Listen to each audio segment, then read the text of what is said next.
If we can get all the board members up in front here.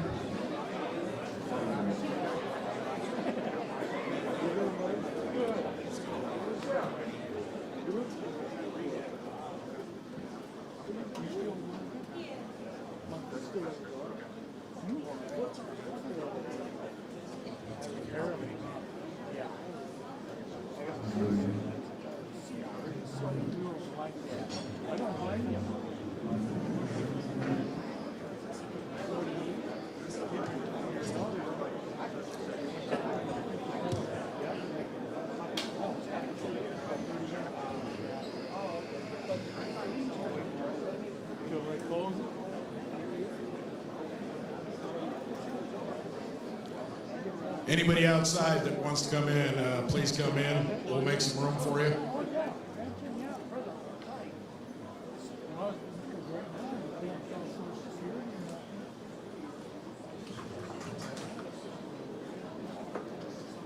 Yeah, this is a pretty good turnout.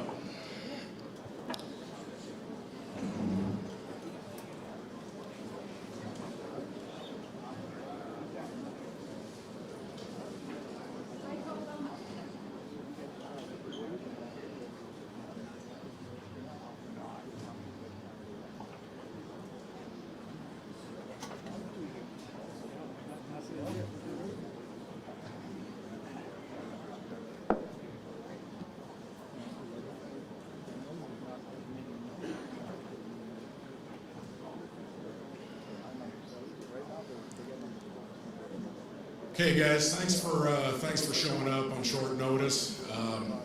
With 48 hours to schedule this is as good as we can get as far as renting a space. May as well use the hall.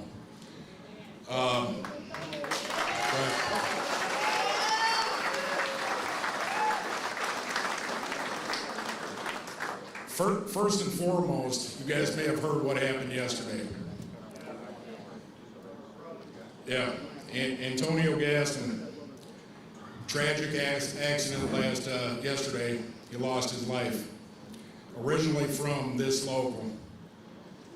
Had to follow his job to Toledo, local 12. You know, chasing his American dream to stay working until this place got back up and going. You know, the fight we're doing here to try to reopen this to get these people back home.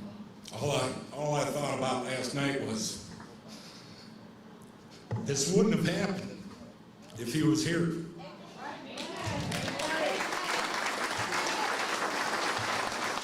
Plain and simple, wouldn't have happened. That's what makes this so important. So I'd like everybody to rise. We need to do a moment of silence for Antonio.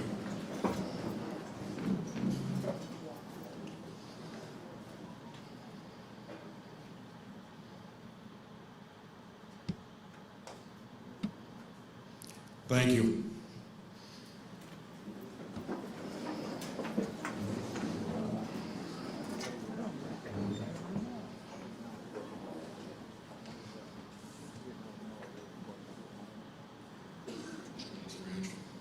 Okay, I'm going to do some introductions here. We're going to get through these pretty quick. I got a little bit to say after that, and I know the reason you guys are here is not to hear me talk, so I'm going to get through it, make it quick. First off, we've got VP for GM, Mike Booth.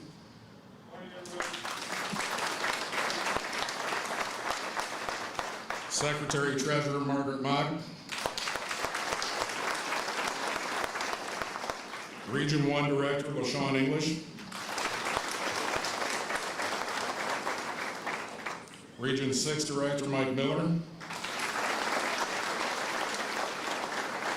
Region 8 Assistant Director, George Palmer. Region 9 Assistant Director, Ray Jensen. Region 9A Director, Brandon Mencia.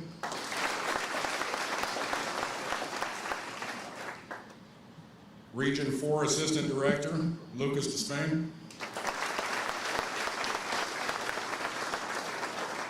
Region 4 Director, Brandon Campbell.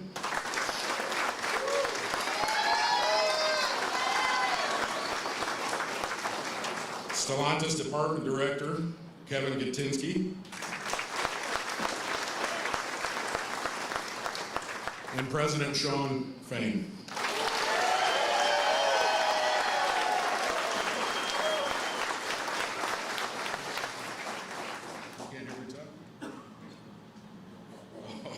You didn't come to hear me talk.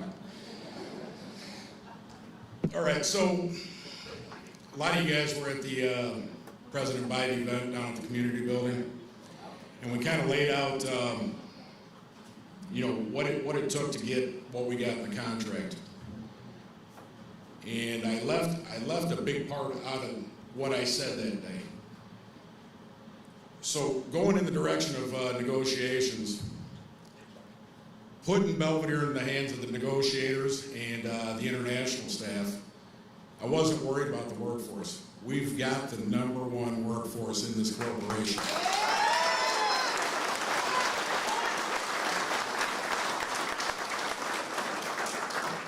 But what I didn't get a chance to touch on is we've got Dave Vella down here, Congressman Bill Foster. These guys stepped up. And Steve Stottleman. I didn't see you down there, you stuck in. Thanks, Dave. So the point of that was these guys stepped up even before I got elected president to find out what the hell they could do. So from the local standpoint, the state standpoint, and the federal government standpoint, things were done. Property was picked up. Tax incentives. Money is there for this company to come in and start doing work out here. Everybody stepped up. You guys, our political friends, the international, the negotiators. You know who hasn't? Stellantis. That's who it's sitting with. They've gone through, they've pulled product, we've got downtime, we've got high inventory. They're basically, what they got going right now, it's like they're pushing us into a situation. Maybe I should go further on that. Anyway, we're all pissed here. Everything's been done, we're waiting on them. And I wanted to make sure that Vella, Stottleman, Foster, you guys knew. They stepped up. They got it done. If that money, that land wasn't there, I'm not sure these guys could have got anything for Belvidere. All that had to come together to make this happen, and we're waiting on Stellantis. So, that's all I got to say. I'm going to pass it on to Brandon Campbell.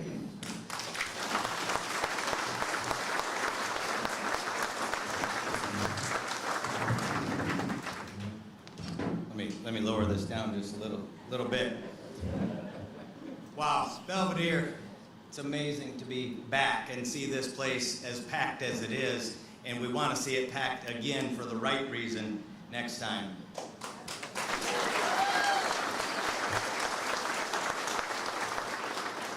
I've got to say about the tragedy that happened yesterday, nobody should go to work and not come home. Not in this country, not anywhere in the world, certainly not in one of our shops. So I want to thank everybody on the board, all of our colleagues here for showing up to this, showing up for all of us. So again, shout out to all of them for making the trip here with us. I want to thank Matt and the whole Local 1268 leadership for putting this together, the logistics in very, very short order. Great job. I want to thank all of our elected leadership that's here. Matt already shouted them out. I got to say, Steve, you're in trouble because you're supposed to be driving your daughter to college right now. So thank you, especially for being here.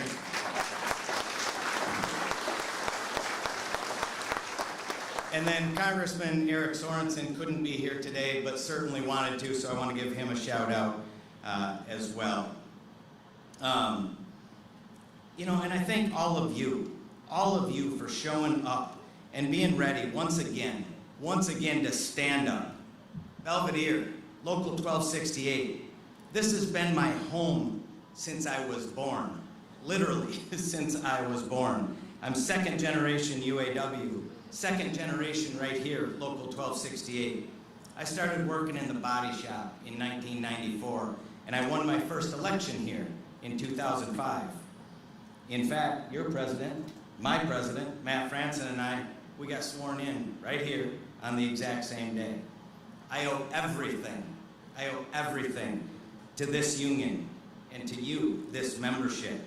So I'm going to do everything in my power, everything, to repay that impossible debt to repay.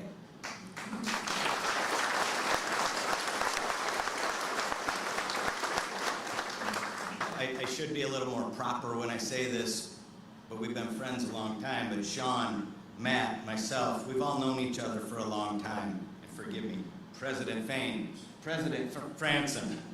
But we've known each other for a long time. And we know a little bit about fighting with this company for sure. We know that it takes force. It takes solidarity. It takes patience and grit. And it requires taking some chances.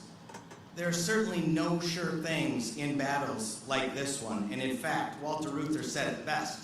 If you're not big enough to lose, then you're not big enough to win. So that requires taking some chances. But look, this is simple. The company needs to honor the commitments they made. In 2023, we struck and won historic contract at Stellantis that made major gains for our members right here and across the country. We won something that's never been seen before, the reopening of an assembly plant, that assembly plant right here in Belvidere. Now Stellantis, they want to back out of that deal, right? They want to back out of the commitment. But they need to honor that commitment, honor that contract, and keep the promise to workers who built this company from the ground up.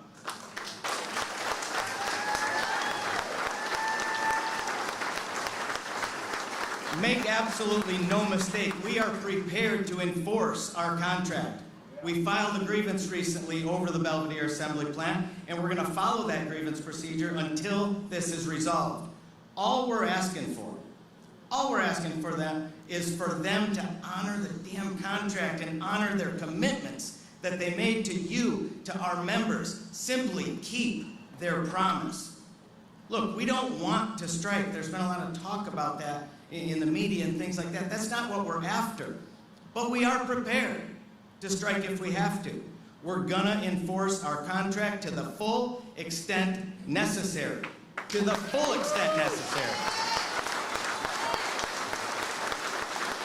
And look, this isn't just up to us. This is up to that company. This is up to Stellantis how this damn thing ends. We are simply asking them, again, to honor the word that they committed to in writing. We won the right to strike over all product and investment in our last contract for this very, very reason. Because we know what this company is driven by. You may have heard Sean say it once or twice before. This company is driven by corporate greed, and we won't let them run roughshod over the auto workers, our members, who make this company extremely profitable.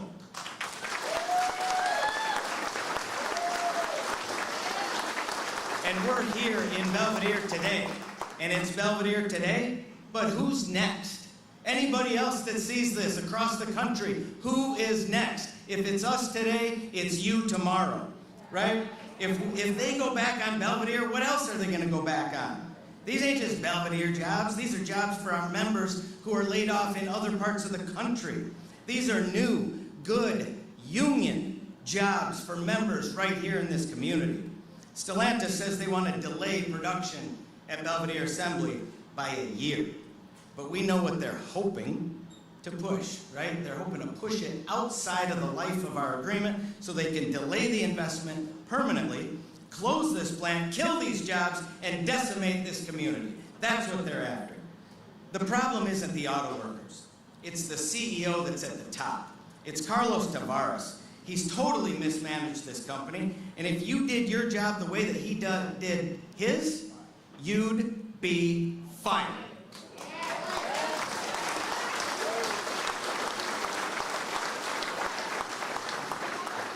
when I spoke last year at the rally that Matt had set up in, I believe it was October during our stand-up strike, I talked about the $25 million that Carlos Tavares was handed. Yeah, I said handed, because he certainly didn't earn it. I told you about that $25,000 or $25 million that he earned in 2022, and that it would take 700 years for an employee at Stellantis that was hired after 2007, 700 years to make what he made in just that 1 year. 700, that's unfathomable to me. I also told you corporate greed was alive and well. Well, guess what? Since that time, Carlos gave himself a 56% increase in pay. These CEOs cried crocodile tears over our record contracts that provided what? 25% pay increases over the entire life of the agreement, right? But Carlos had no problem at all giving himself a $14 million per year increase for himself. That is disgusting. This guy jacks up his own pay 56% and tries to cut his way to profitability. He cuts our ability to pay the rent. He cuts our ability to put food on the table. He cuts out of our communities, and he cuts out of the American economy. Now look, I want to be abundantly clear. This fight is about Stellantis' clear violation of our agreement. It's about them failing to keep their promises. That's what this is about. However, why did Stellantis move the Jeep Cherokee and the Jeep Compass before that to Mexico? Why'd they do that? It's not because they needed to. They weren't losing money. Those vehicles were profitable. In Mexico, workers make a tenth of what the American auto worker makes, and they sure as hell don't reduce the price of those vehicles when they ship them back to us. And this is important, and we foolishly and ignorantly buy those damn vehicles back from Mexico. Don't do it, right? The assistant director likes to say, look at your VIN. Look at your VIN before you purchase a vehicle. If it starts with a 3, it ain't for me. If it starts with a letter, just forget her. Quit buying that stuff from over there that's killing our jobs.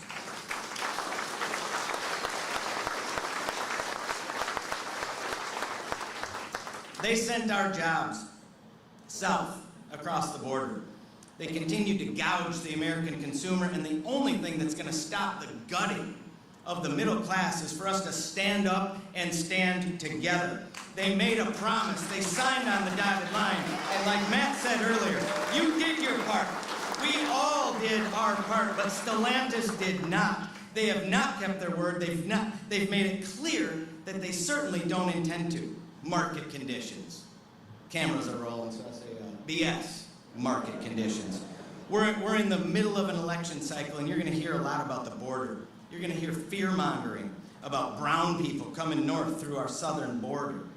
And I'm not trying to tell you how to feel about that right now today. That's a different conversation for a different time. But the real crisis for America, for American workers, and the American economy is corporate greed and people like Carlos Tavares deporting our jobs from north to south through that same border. That's the real crisis at the border.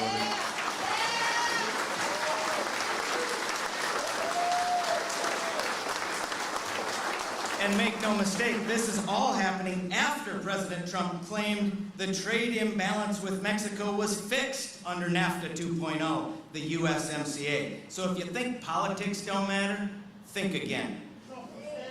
Trump is a scab. Regardless, a contract was negotiated.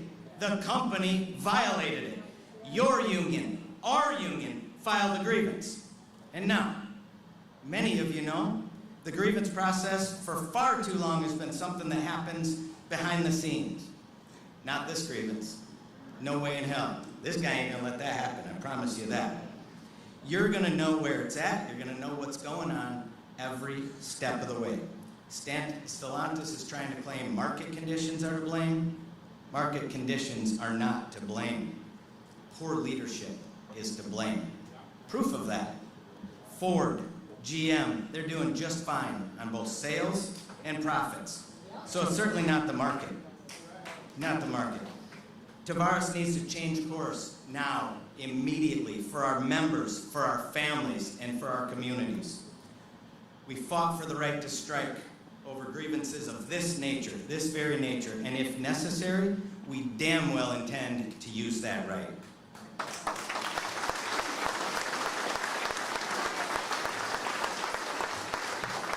We intend to fight, and why is that? Governor Tim Walz said it very well last night. Because when we fight, we win. When we fight, we win. That's right. We will not stop. We will not lie down. Together, we're going to keep standing up. We're going to keep fighting. Because when we fight, we win. Solidarity, brothers and sisters.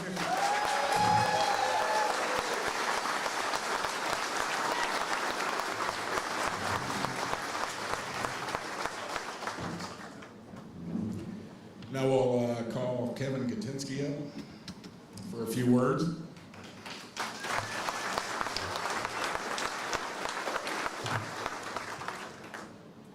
Thank you, Matt.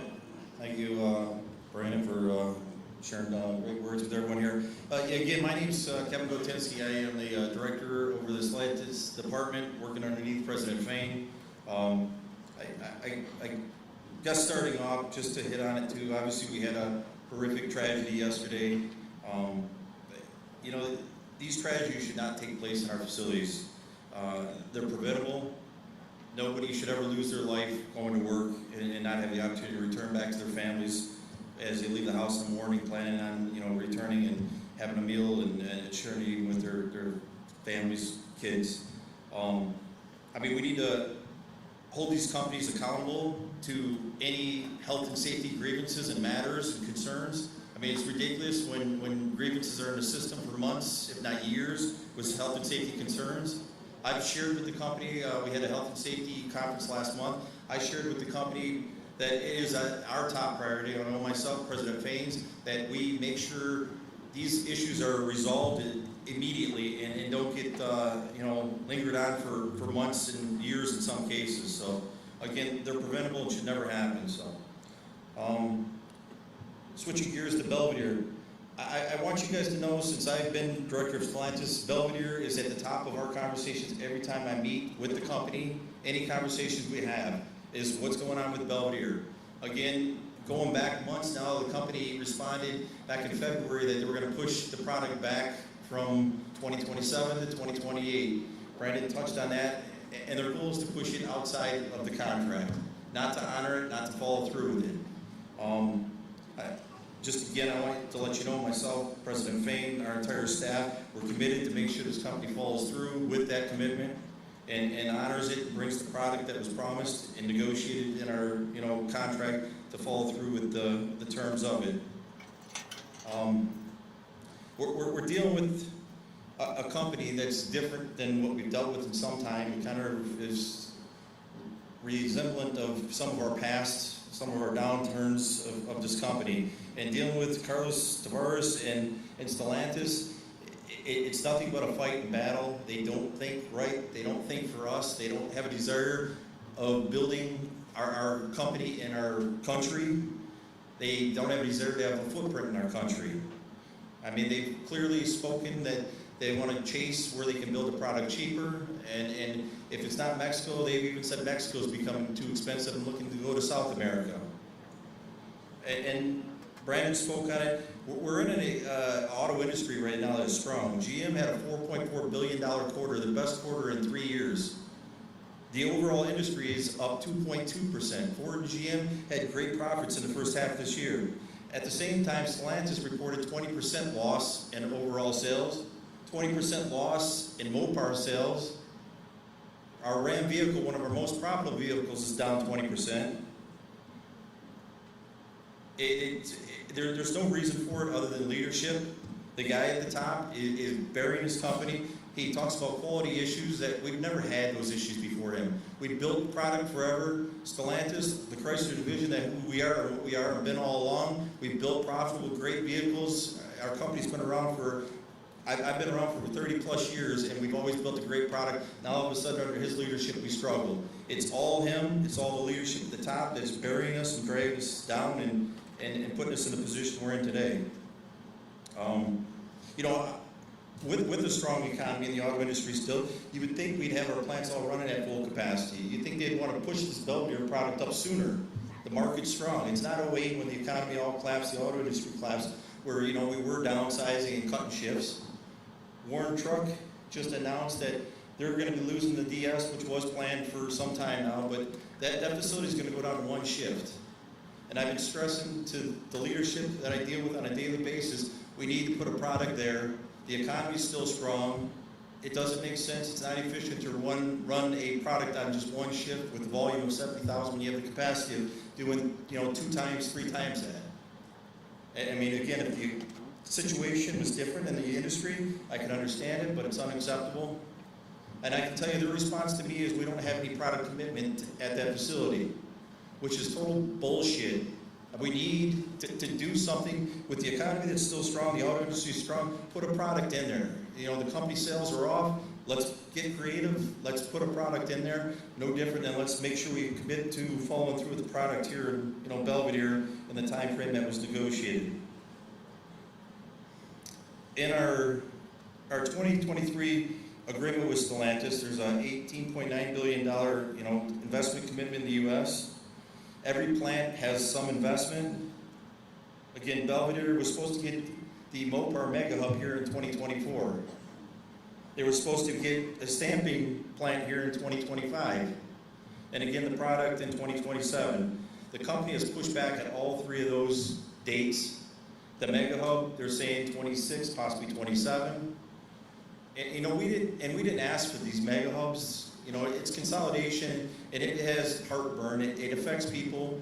We knew it across the table when bargaining it that somebody's going to have to get relocated. There's nothing fun about, you know, going through experiencing those type of things. I went through plant closures, and there's nothing I can, you know, wish that anyone has to go through.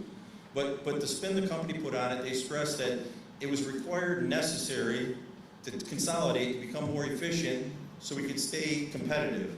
And if we didn't, Mopar would die on the vine. By the end of the contract, it would go away.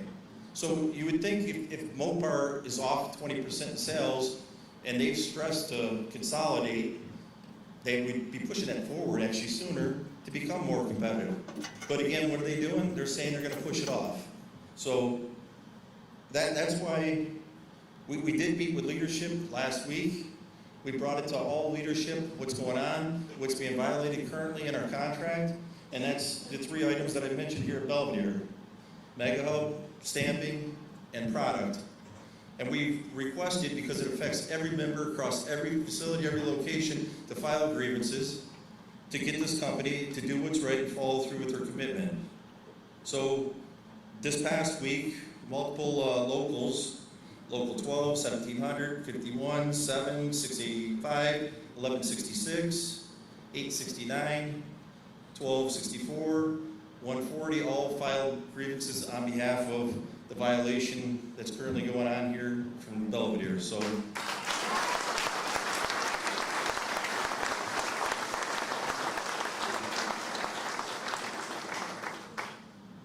and moving forward, we've asked every location, because everyone is affected by it, and all locations are going to participate, all locations are going to file grievances, because it has impact across the board and an effect on everybody. Again, I mentioned there's product investment at every location, and if the company's showing right out of the rip they're going to violate that and not honor it here, they're not going to honor it anywhere else. So again, we're going to push and press the company to do what's right, and make sure we bring this community back to life as was promised, you know, through you know, our bargaining. So that's really where I'm going to leave it. I said I want to appreciate everyone for coming out and the support, and I want you to know that we are behind you 100%. We will fight for you every day. You are at the top of our priority, and we will never back down. With the leadership of President Fain, we will get what you guys have coming, I promise you. So thank you.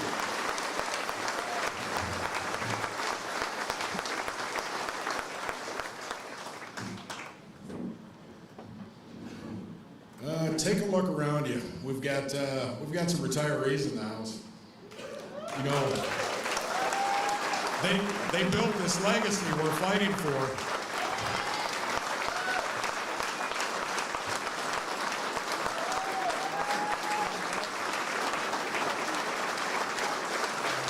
They handed it off to us.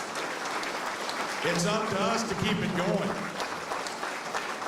We appreciate every single one of you retirees, and we're doing what we can to keep the legacy going. But I wanted everybody to see, we got retirees, we got active employees, we've got laid off employees, we've got employees that transferred, all here to listen, to show we care about this damn plant. So thank you, retirees.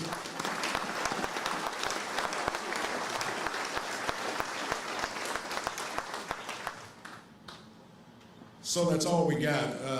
Nobody else gonna speak. So. Are there any questions? No. Lastly, we've got my friend, my president, Sean Fain.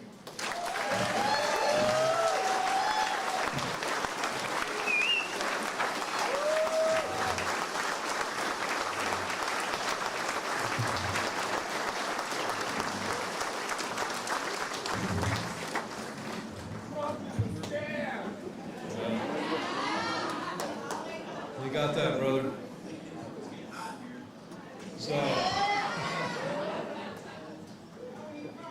So good morning, Belvidere family. You know, I want to thank you all for having us at your Union Hall and just for you coming out here and for never giving up the fight. I got to tell you, I went to bed last night and I had a heavy heart when I went to bed. And I woke up today and I was mad as hell. I'm sick and tired of watching our members get sacrificed at the altar of corporate greed. You know, as a shop chair at my plant, I dealt with 2 fatalities. And both of them were needless. They could have both been prevented. And last night it was no different. We lost another member of our family because of corporate greed. And I'll tell you why that is. You know, you all know it. These companies have minimum required to run numbers they run by. You know how many people we used to have back in the day running these plants? They have cutted and gutted these plants. They have cutted and gutted the trades workforce. They got trades working on 15 jobs at a time. They can't cover them all. Then they tell these other workers, hey, you do this. You don't have to wait on trades. And it always leads to injuries. They don't give a damn about our lives. And I got to say, I'm sick and tired of our members paying the price for these companies and their bad decisions. And I'm mad as hell, I'll tell you this, because I'm sitting here looking at you all right now. And you all deserve better. It is complete bullshit.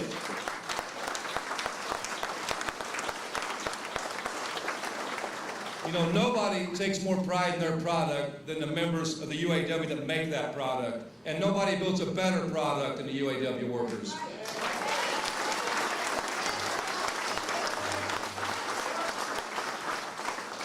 You know, last year as we went into our stand-up strike, I said many times it was our generation's defining moment. And I didn't even know at that point when I was saying how true that was. Because what we're seeing now defines a generation of this industry. Here in Belvidere, we showed what Walter Ruger used to say, what he defined, the definition of real power, is when you make a company say yes when they want to say no. We got a commitment, a promise from Stellantis to reopen this plant in the life of this contract. Our contract fight was also a defining moment for these companies. They were forced to face the question, how's management going to react now that the American auto worker is waking up and standing up? And they fought us tooth and nail, but they saw when we organized in solidarity and we didn't let up, that they had to come to the table and take care of our demands. And UAW family, it's time to tap into that spirit once again. For too long in our union, we've let these companies define our future. We've let them set the narrative of the so-called greedy auto worker. You know, every time there's an issue, they blame the workers. And we know damn good and well the workers are not the problem with this company or any other company.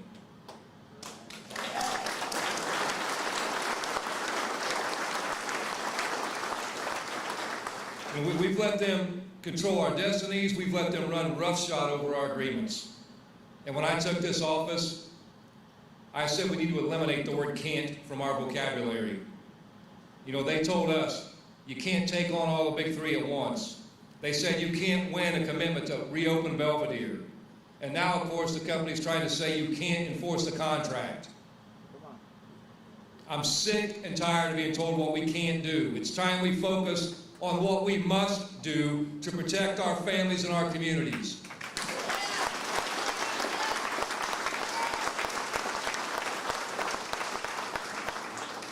And we're done in the days of this union of every man for himself, every plant for themselves. That's the old way of doing things. You know, I've sat here for years as a member of this council, and I've watched multiple plants close year after year, and other plants sit back and say, well, it doesn't affect me. Everything that happens to any plant anywhere affects us.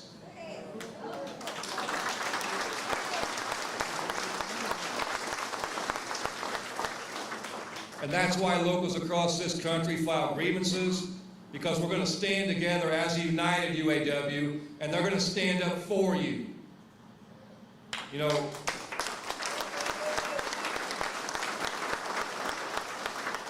one of my favorite quotes by Dr. King is, an injustice anywhere is a threat to justice everywhere. And it's no different in our movement. We have to apply that mindset to the UAW and the entire working class. At our best, we stand up for each other. And when we stand up for each other, it's not charity, it's not pity. It's sacrifice, and it's what we call solidarity. It's standing in solidarity with one another. That is what the union's about. That's our power.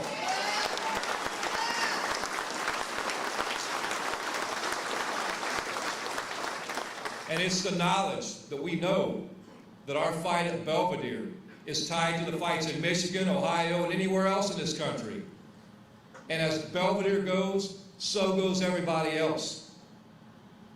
So this week, we've been in Chicago. We've been making sure that the world knows our priorities and our issues. We've been very loud and clear about that. We're going to continue to be loud and clear about that. And wherever you stand in this election, the fact is this: the UAW has something we haven't had in a long time. We've got the nation's attention, and we got political capital. And as Governor Tim Walz says, what you do with political capital is you spend it.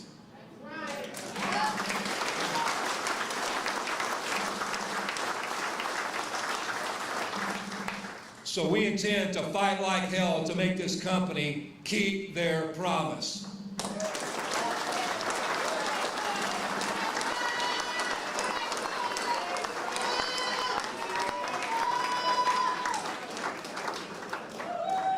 And that means using the grievance procedure to the full extent. It means telling the story of Belvidere everywhere. And it means letting people know that there is another path.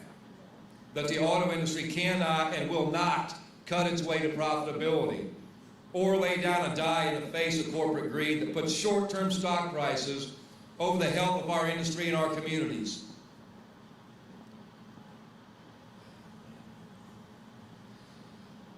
Yesterday one of our members was killed on the job in Toledo.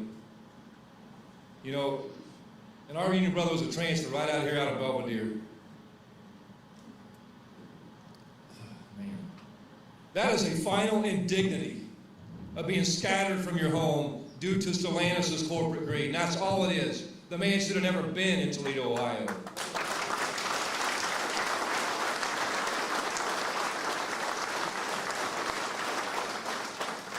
We're still investigating the circumstances of that accident, and what we do know is this: a company that's cut and cut and cut, no matter who stands in the way or who it hurts.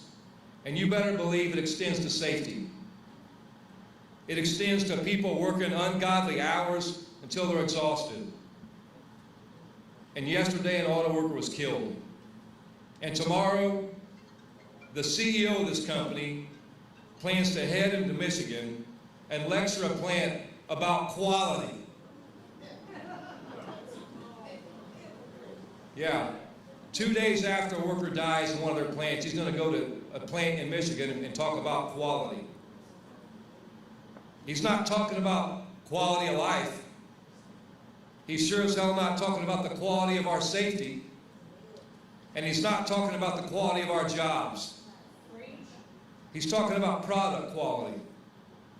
And he's saying it's all the auto workers' fault that the car maker can't figure out how to sell a car. The auto worker, the people who actually make the product and make this company run, we understand damn good and well what the problem is. The problem's a CEO that's got short-sighted goals for his own personal gain at the expense of everybody else.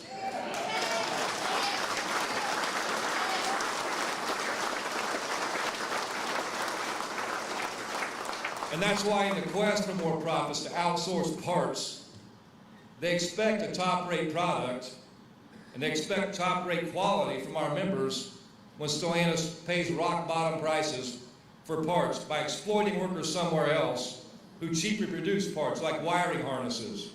And then those harnesses and all that junk they buy, when it fails, they want to blame the workers for the problem. That's not our decision, that's their decision.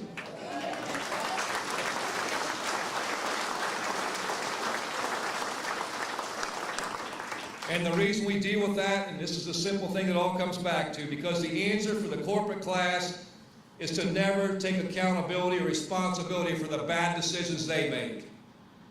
You know, a worker's killed in one of the Stellantis plants, and the CEO wants to talk about the quality of cars.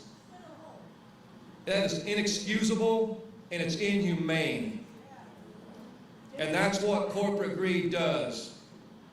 And I'm mad as hell because it's another preventable fatality in the long line of fatalities, you know, and it's happening way too much. And I'm mad as hell about another thing, about the fraud that Stellantis commits every day when they report 0 lost time accidents at plants for 5 to 10 years, when there's always a line of injured workers sitting in the front office.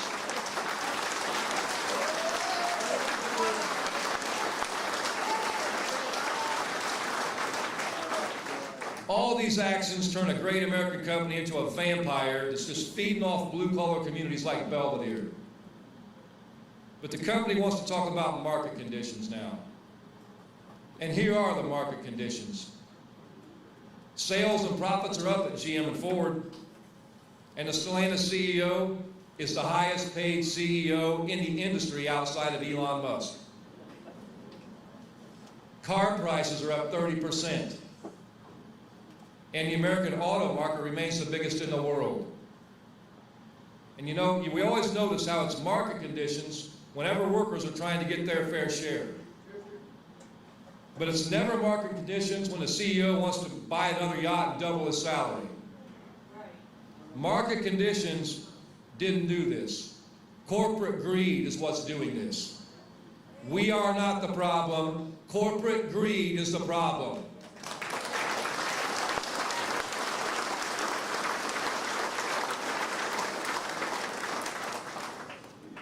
And in the UAW, we're going to solve that problem.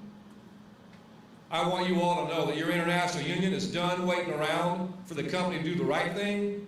We are taking action, and we're going to get Stellantis to keep their promise.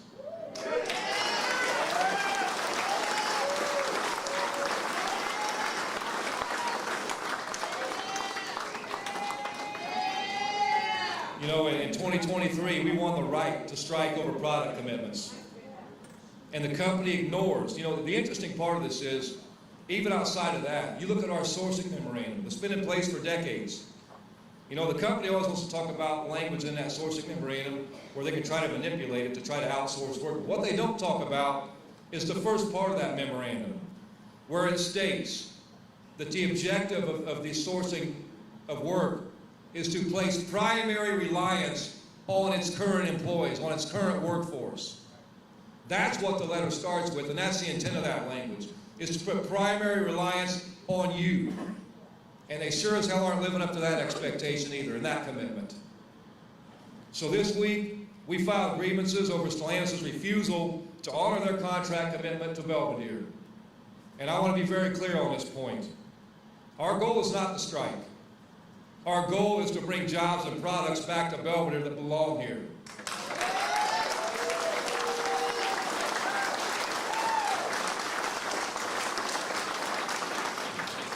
But if we have to strike to make that happen, you can be damn good and well sure we're going to do it.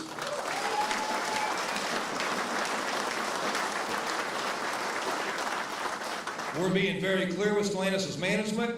We have filed these grievances, and we are ready to resolve them. So my message to Carlos Tavares is you better step up, or the UAW is going to stand up.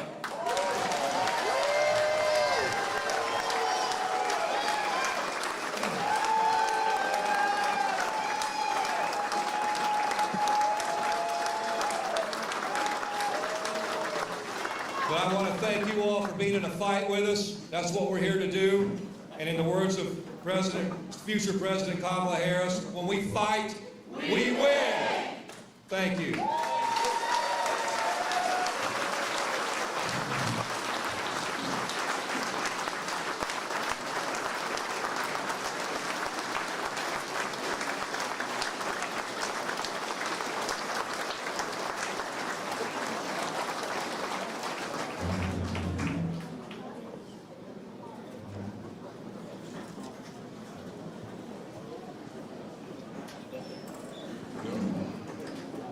All right, guys, we'll open it up. We got a mic over here. If we'll take a few questions, and then after that, we'll let these guys get out on the floor and kind of mingle with you guys, have some other conversations if you don't want to come to the mic and ask the question. So, anyone have any questions?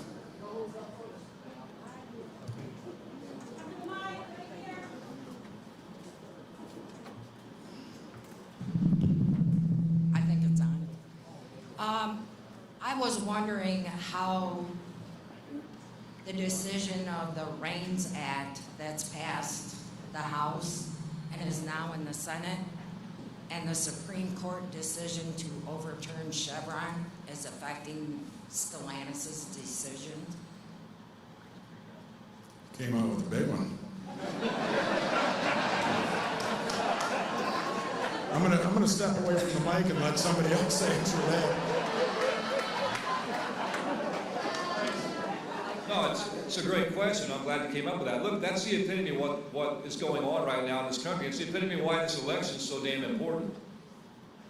Because that Chevron decision, you know, literally is going to open a chasm where you read Project 2025, the manifesto of the Republican Party right now, you know, to destroy public education. I mean, with that Chevron decision, trust me, the next step is they're going to use the Supreme Court. They're going to come after OSHA. They're going to get rid of OSHA. They're going to get rid of everything they can where workers have a right, you know, and they're going after workers' rights and everything. I mean, the NLRB, everything we have, every minimum standard we have in place, it's under attack. So all those things are imperative. And to me, that when we talk about this election, why it's so important, you know, it can't be more clear. I mean, and I don't care what your politics are in here. This ain't about politics. This isn't about political parties. This isn't about my opinion.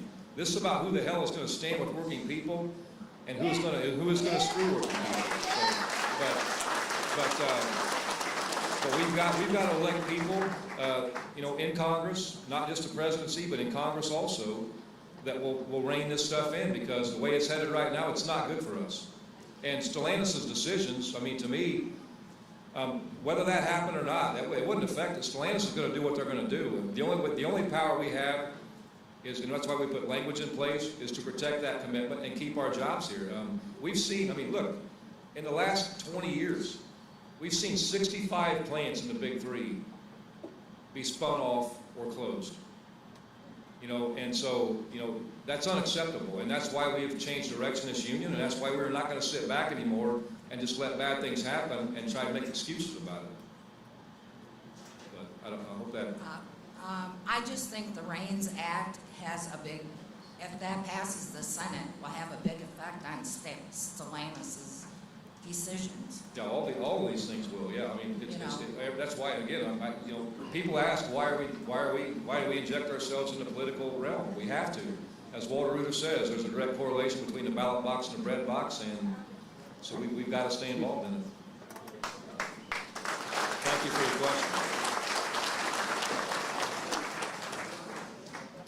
I have to admit that in my 20s and 30s, I was busy raising my children, nose to the ground, doing the best I could to be a mother, working for a multi-billion-dollar industry, making absolutely no money whatsoever. Couldn't even barely feed my family. And then I was so grateful when I got my call from UAW to say, come on and go to work.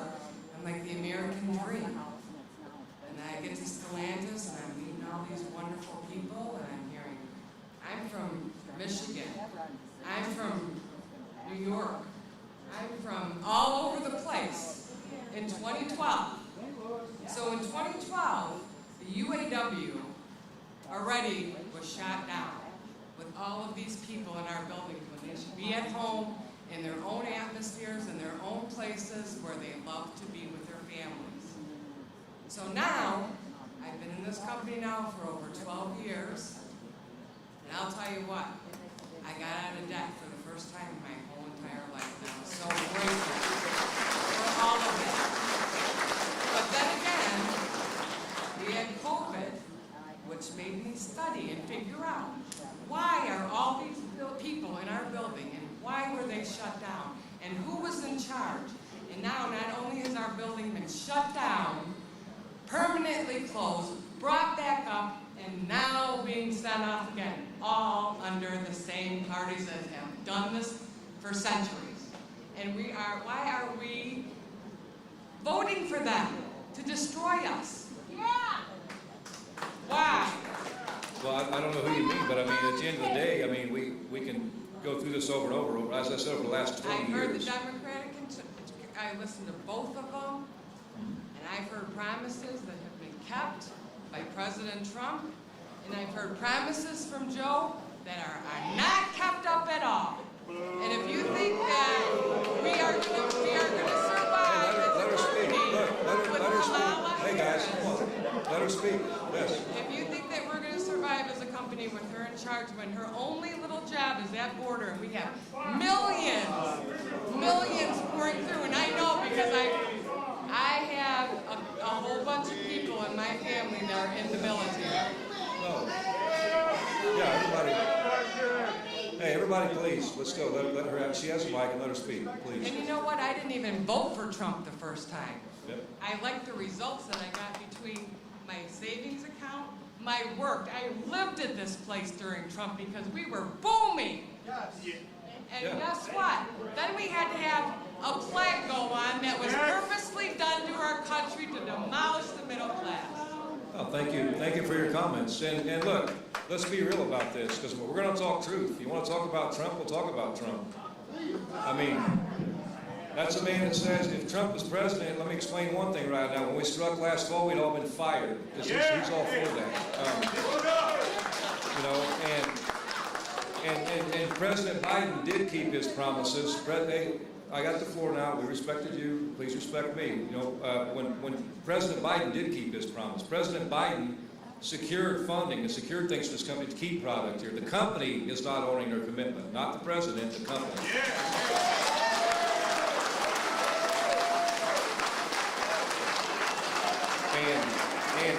And when Donald Trump was president, we had multiple plants closing in the UAW, and Donald Trump didn't do a damn thing. He told Lordstown workers, don't sell your houses. And they got sent all over the country.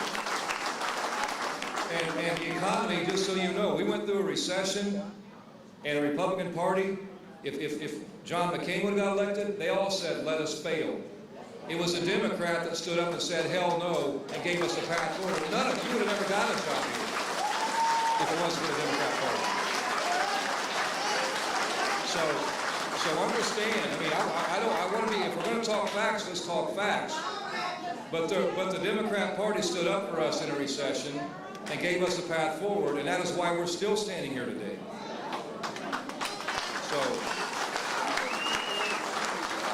So there is a distinct difference between these parties. Every piece of legislation that labor has put forward in Congress in the last 2 decades has been straight party line votes. The Republicans always vote against it, and the Democrats vote for it. Look it up, and those are facts. So that is why we support candidates that support us. And we don't blindly endorse candidates anymore in this union. Our endorsements will be earned. And those people who put up for us, we will put up for them.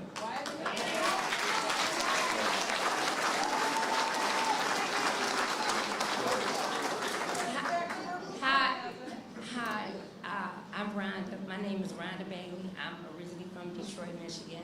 Monroe engine, Mac engine. Thank you. And I'm here in Naperville at Mopar. I represent Local 1178. And I wanted to know what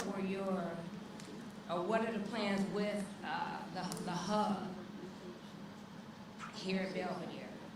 The auto, I know it needs to be here. So what are your outlook going forward with the hub from Naperville and Belvidere? So again, I touched on it earlier. I mean, there was some consolidation within Mopar, and again, it was stressed by the company that they felt it was required in order for us to stay afloat and stay competitive. So again, the commitment was supposed to be here in 2024 for the Mega Hub, and in our conversations with the company, they're pushing it off and they're saying they can't commit to the Mega Hub right now at this point in time until they have the footprint of the product, Right.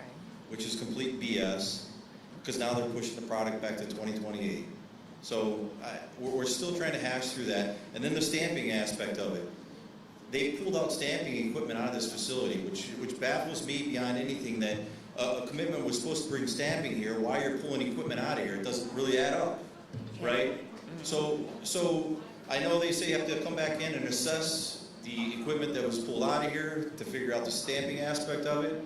But those are all in conversations we're having right now. Again, products should be here, or the Mega Hub should be here in 2024. There should be some life brought back to this community right now, here in 2024, and it's not happening. So I don't know if that really answers your question, but that's kind of the structure and plan and details I can share with you now. Right. I'm just getting the gist, because you're putting it all in together. Belvedere and the hub, they want to come here. So will there be movement with any other hubs? I know New York is in place and Brampton. Is everything else at a halt as far as the Boston, New York, which is going to Fishkill, is the only mega or consolidation that there's been approval for any funding at all. Oh. I know there's talk of the Orlando location, but there's no funding allocated for that whatsoever at this point in time. So this is the Fishkill location is the only one. They were supposed to have a meeting here in August. It was pushed back to September for commitment for financial commitment for product and facilities, and like I said, that was pushed back. I'm still waiting to hear results to that and what it is. Again, I mean, I don't know how you're having a meeting about funding for something that should have already taken place here this year. Right. They've never had a desire to do anything here. Wow. It's sad to say, but that's the truth. And I mean, we're going to force the issue, and we're going to make sure it's brought here the way we negotiate and bargain for. So. Okay. All right. Thank you. You're welcome.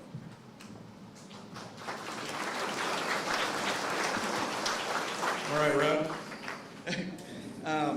Ever since I started here, it's been stressed that we should live on a 40-hour week pay, not rely on overtime. 40 hours is what we've been told to live on. With us being on sub, our pay's been cut by 26%. That's roughly about $250, $300 a week. You take that over a year, you're looking at $12,000 a year that you're missing out on. The state of Illinois allows us to work half of our unemployment, which is roughly $600. We can earn about $300 extra a week by going out and getting a part-time job.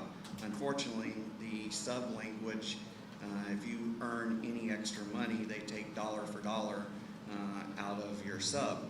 So it makes it basically pointless to go and get a part-time job. It costs Stellantis nothing to allow us to go get a part-time job and earn up to what the state will allow us to do.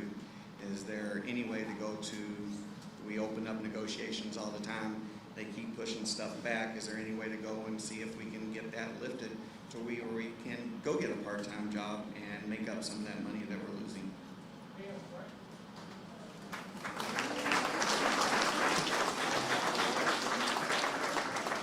Yeah, That's a tough, I mean, it's a tough dilemma. I mean, the hard part of this is, the sub money's put there so that, in the event of a bad circumstance, that it's a bridge for people to, supplement unemployment so that, you get, the percentage of pay. But,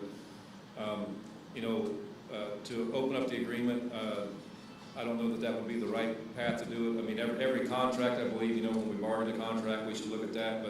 But the goal is to get people working. I mean, literally, the issue here is they didn't put the jobs here that they committed to. If they put the jobs here, we'd be putting people back to work already. And that's the point. You should already be back to work. Because the company didn't honor that, we're not. So, but I would have to get a benefit person up here to really talk further in depth about the sub. Sub is kind of a short-term thing to get through retooling and everything. Never was envisioned to go 3+ years. And that's, $36,000 if we go to 3 years that we're losing out on. Sub doesn't cost, if we took that out, it doesn't cost the company any money. It's not money coming out of their pocket. It's just removing the restriction of allowing us to go back to work and get a part-time job somewhere. Yeah, and there are circumstances we are talking with the company still really about this situation in Belvidere because, they made commitments. So we're trying to, again, get them to do more for the people here. I mean, we did deal with some of the layoff provisions and all that, so that, sub took I effect can and all that. understand if it was costing them money, but this isn't a single penny coming out of their pocket. It's just removing a restriction, allowing us to go get a part-time job. Yeah, I don't disagree with you, brother. We'll keep talking, so for sure. Thank you. Good morning. My name is Wendy Fitzgerald, and 1268 is our home. And I wanted to thank you guys for saying that you're going to fight to get all of these guys their jobs back. We're going to fight. And as the union here, it seems like we've always been overlooked because we're so far away from like the big three. And I felt like we were overlooked when we got indefinitely laid off in 2022. Okay? Some of us signed up for transfers that never came. Out of all of us that are left that have the pension coming, 35, was it, Matt, people actually got a transfer like the early July where you guys allowed our kids to just go. And what you guys said about Antonio Gaston, God bless you. But I'm telling you, I've been chasing this pension and I'm now a member of the 1178.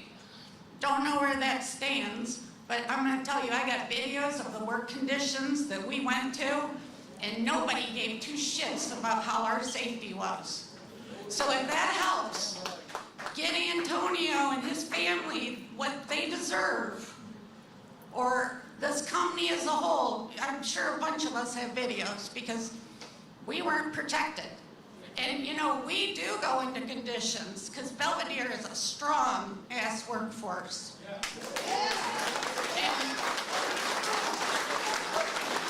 my husband was a supervisor at Belvidere 1268, and he couldn't say enough about the union that worked for him. Okay, we give and give, and he used to transfer to the plants, and nobody worked harder than the Belvidere employees. Our safety, our quality, and a lot of times it's overlooked. And we allow it to happen because we just want a job. We want to work. So, you know what, I felt like, and I don't know all the ins and outs of this contract, but in 2022, when I got laid off, the following week I signed for a transfer to Toledo, okay? And I never got it. And I'm losing profit sharing, I'm losing all kinds of benefits. I got 4 years to go. I'm not even getting pension credits at this point because now I'm laid out of the 1178 and I can't even, go there. There has been no word for any of us here. And for the tier ones that were left here that need their pension, it's pretty damn sad that it doesn't seem like our international cares. And to hear you guys say you care and you're gonna back us, but we're out in 4 years. We're not getting bonus checks, we're not getting profit sharing, we're not getting all kinds of stuff. But it raises, it's just sad.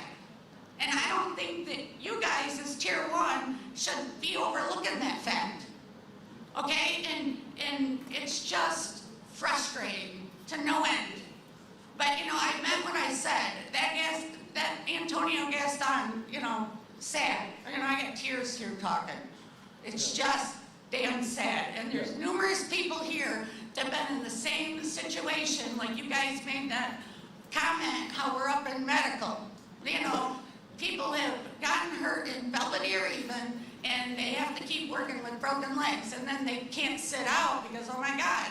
So they have a cab, pick them up and bring them in. You know, that kind of shit should not be allowed in a strong union. I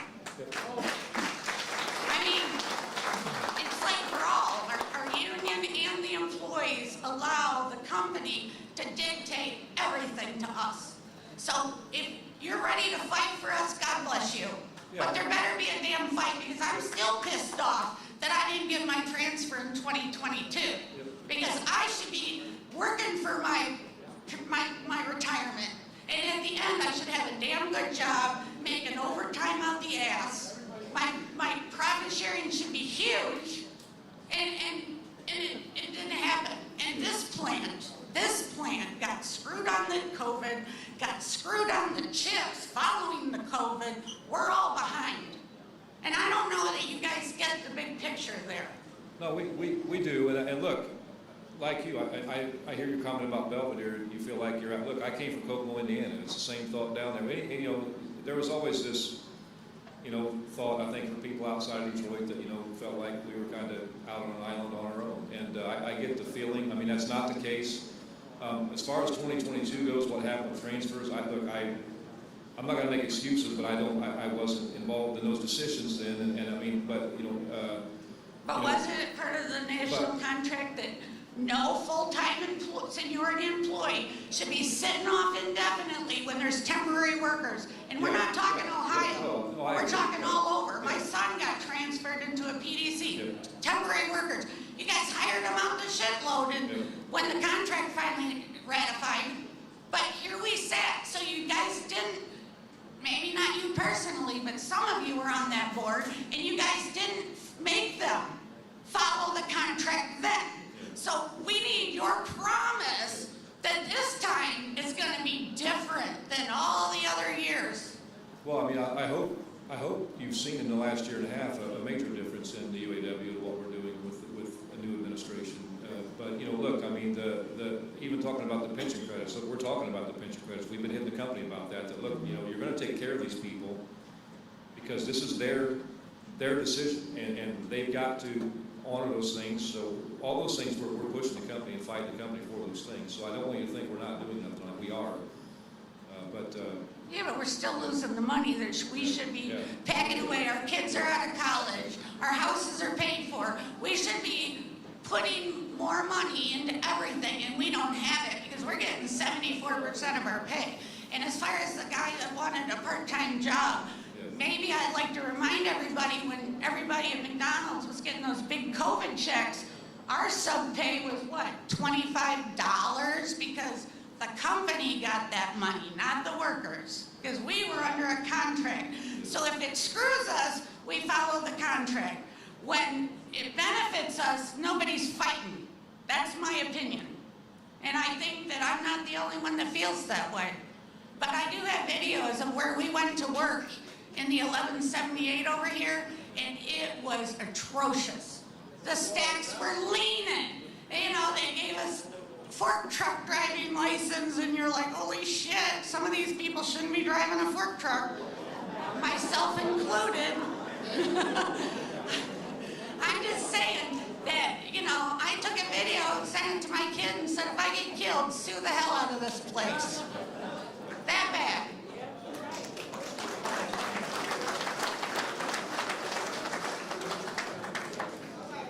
So we'll do, we got 3 people up there, do 3 more questions, and then we'll get Sean and staff down to the floor. And, you know, if you guys got questions, hit them up on the floor that maybe you don't want to bring up to the mic. So, Reggie? Yeah, how y'all doing? My name is Reggie, and I actually, the only time, for you guys that don't know me, The only time that I get up here is if something's within me, I feel something. I actually wasn't gonna say nothing, but I have to.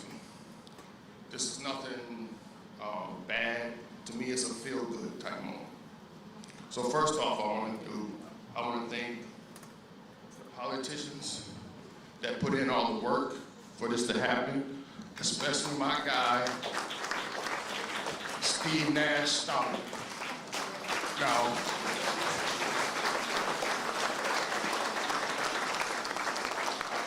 the reason I call him Steve Nash, I met Steve playing basketball at the Y.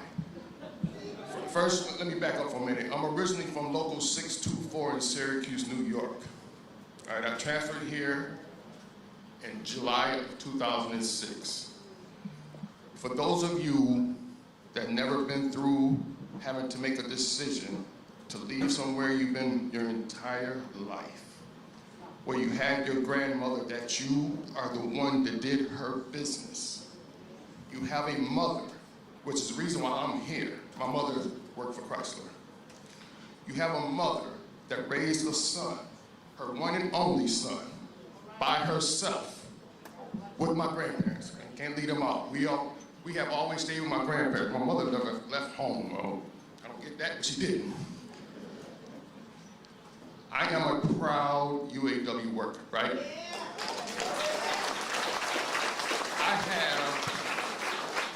I actually can leave right now if I want to. What I mean by that, I can go over there and sit in front of Dave or Sharice, sign my papers, and be on my way. The old heads, which we call them old heads and old timers, I'm one of them now, by the way. They took the time and tried to school us. That's lost, in my opinion. That got lost somewhere, right? I don't do that. I try to talk to these youngsters. I try to school them. I be this close to getting on that Facebook, but I don't do it because it's not gonna go good. I want to get on there and try to school them because the things they're saying is not true. But I know me. Within 5 minutes, they're gonna be rebel with MS, and I don't want to do that. So I don't do it. I don't get on there, but I want to do it so bad. I want to let them know that what they're saying is not true. You got to follow the process. This is not our fault.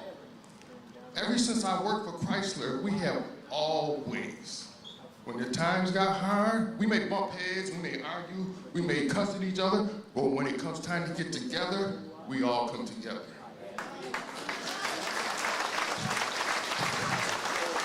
So, like I said, within the next couple of months, I'm gonna be sitting in front of Dave or Sharice, and I'm signing my papers, and it's gonna be a done deal. But I could not stay at home and sit there and not come here. Number one, I'm not raised like that. Number two, my mother wouldn't like it. And number three, how could I not be here when we got these guys here that's already retired? They don't have to be here either. So how could I do that? I am very, very, very thankful. I used to ride the plane in Chrysler and say, man, I wish I could get in there. Well, I got in there, and I'm here now. I got my time, and like I said, I can go. But I just want to say thank you to everybody up there. Sean, it really is hot in here. I just want to say thank you to everybody. I didn't want to get up here with no negative thoughts. I just want to put that out there. I'm very thankful for being in Belvidere. I've met a lot of good people in Belvidere. Much love to everybody.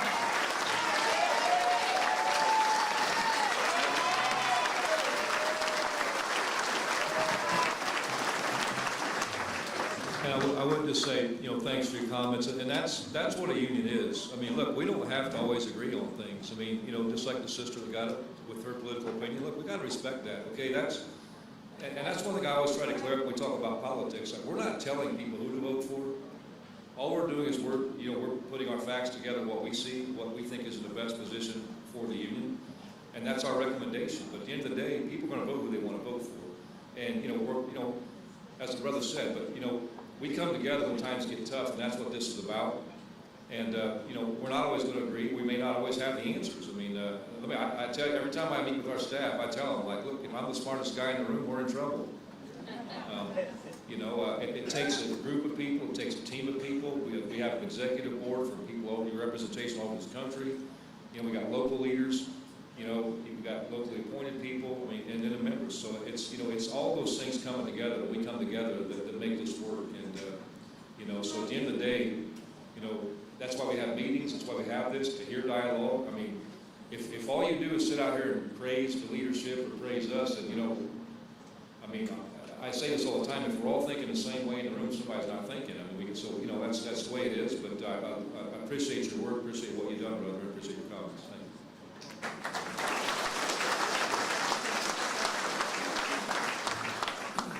Hi, my name is Rachel, and I know the people in this room that do know me are going to be surprised when I say I'm nervous. But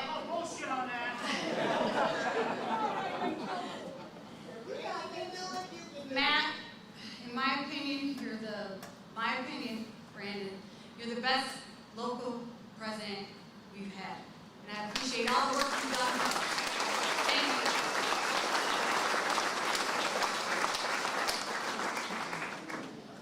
Fain, I love you. I love you. When I got so excited, I thought, you know, the corruption, when we open up and we vote for our international board president, is going to stop. And when I heard you speak about God, that even made me love you and back you more.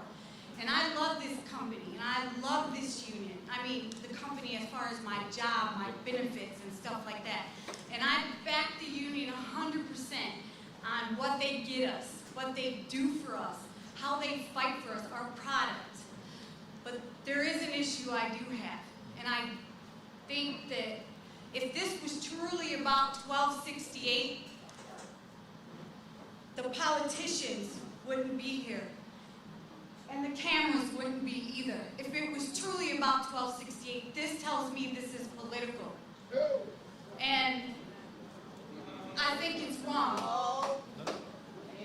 And the one thing I will say is, because of your belief that you proclaimed in Jesus Christ, my influence on how I vote will come from my Lord and Savior, Jesus Christ, not this union. Whether it be one way or another, that's between me and him. Yep, same here. And that's all I have to say. Thank you for all the hard work that all y'all do, but the political stuff, I mean, this country's on fire because of this political stuff. Sometimes we need to stay out of certain things. Fight for us, fight for our product, do all that, but the politics has got to be done.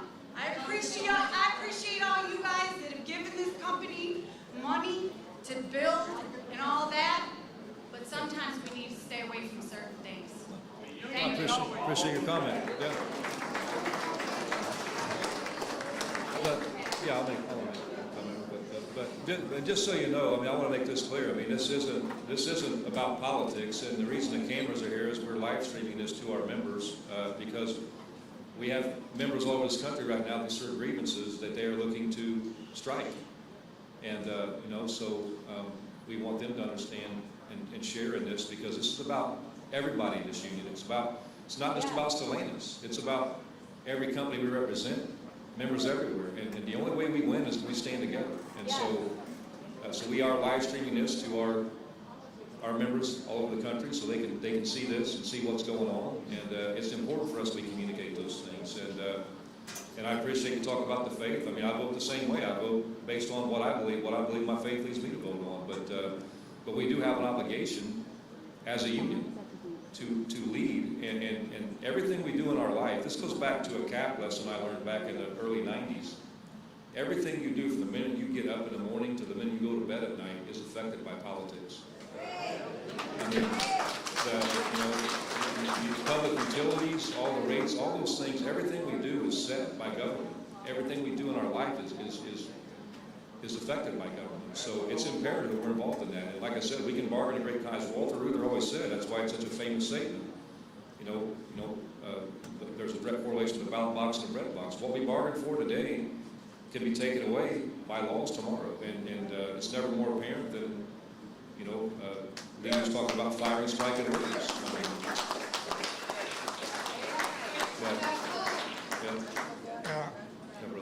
Yes, my name is Ali, and I'm a retiree from Belvidere after 40 years, almost 40 years.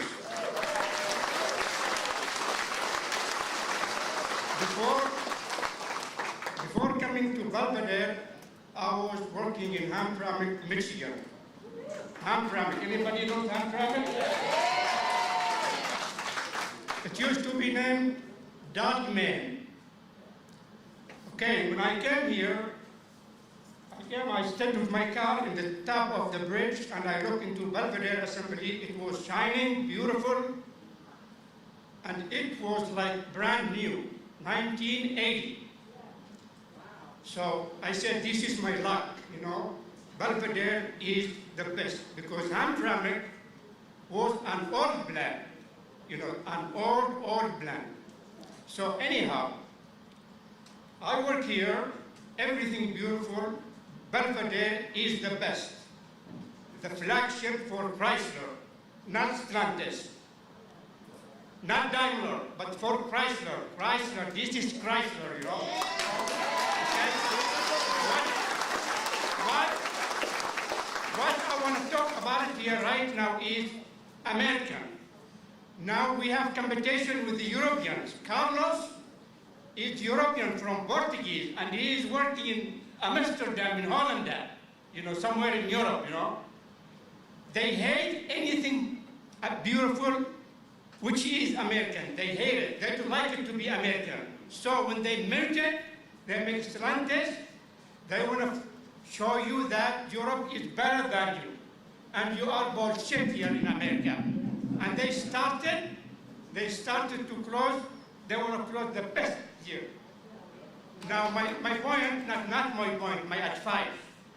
And I thank you, as she said, the lady before me, you did a beautiful job in the negotiation. When you was beautiful, you know. I was watching all your videos, you know. You was beautiful. You was the best leader for UAW. You know? It's a real. I've seen many presidents all my life, you know. I've seen UAW. I not worked with UAW, but I was a member of UAW. But I've seen a lot of people, but not like you. And I was watching you, you were strong, you know. You did a good job. Now, Chrysler, they want to play a game on us. Okay, not on us, but the community here. They want to delay things. I put this one yesterday, I was thinking, what the delay means. It says delay is the enemy of progress.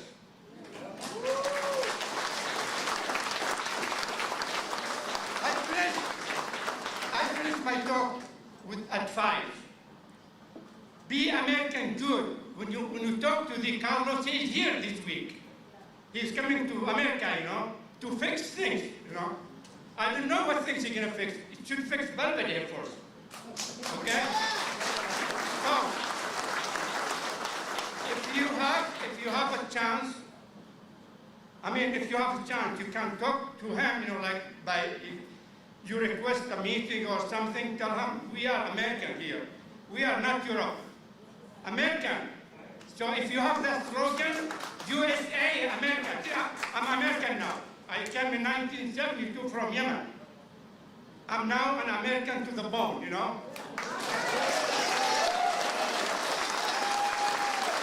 Be American.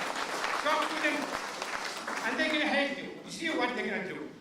When they hear you're American, they're gonna listen to you. And thank you very much. And we hope this plant will be open next week.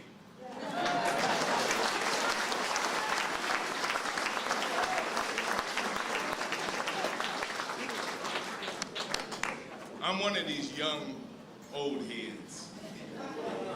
I'm not there yet. But I do want to praise our UAW 1268, but I also want to praise the bosses, and that's you guys. Every one of you are bosses. We should be proud of the product that we've had since 65 to now. And I'm going to be short. It didn't belong to him in the first place, but I'm going to say it. We fight. Keep fighting don't look back. Just like Kamala Harris in the convention said, don't look back. Whatever our disagreement is, that's important to this region. It's very important. We see all commerce going on out there. That should be us. We fight like not hell, but we fight like heaven. We win with heaven. Hell ain't got nothing but torment.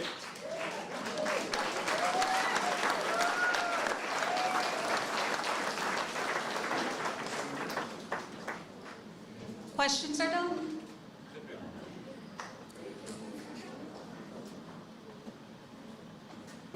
No, she's closing it up. All right, guys, so this is something different down in Belvidere. You know, previous administrations, when the shit hits the fan, they wouldn't come down here. They wouldn't do this stuff. These guys stepped up again. It's an issue that they have. It's a black eye that they're perceived to be taking. They came here to talk to us, to answer the questions. You know, you heard it from them, all of us, reporters, politicians. Everybody's interested in what's going on because everybody's got a stake in what's going on here. So in the past, I've been a rep a long time. We wouldn't have had this. We wouldn't have gotten them to answer the phone. But these guys came down. So it is a different UAW, it's a different administration. I'm proud to be a part of it. And I do have one comment. When I saw Rachel and Reggie get up, I did have 911 on the phone. All I had to do was push the button.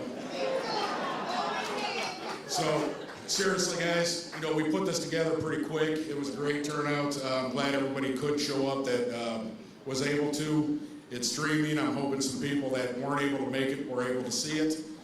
And I guess I'll summarize what we had here in an email later next week. So, all right, thank you.